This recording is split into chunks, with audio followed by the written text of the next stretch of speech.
Brace த Lord. இன்றைக்கு no த பைபிளில் நாம் பார்க்க போகும் புஸ்தகம் லேவியராகமம்.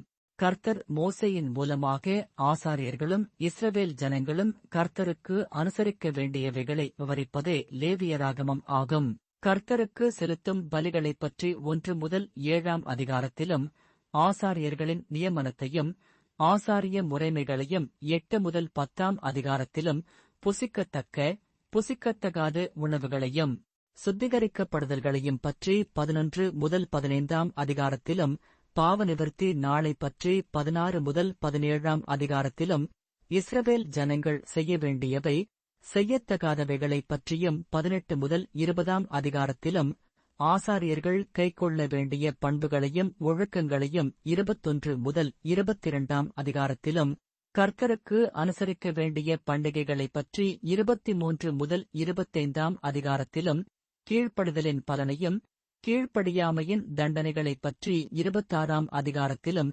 கர்த்தருக்குரிய பொருத்தனைகளைப் பற்றி 27ஆம் அதிகாரத்திலும் பார்க்க முடியும்.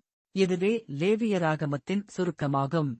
மீண்டும் புதிய புஸ்தகத்தின் நோ த பைபிளில் சந்திப்போம். கர்த்தர் உங்களை ஆசீர்வதிப்பாராக.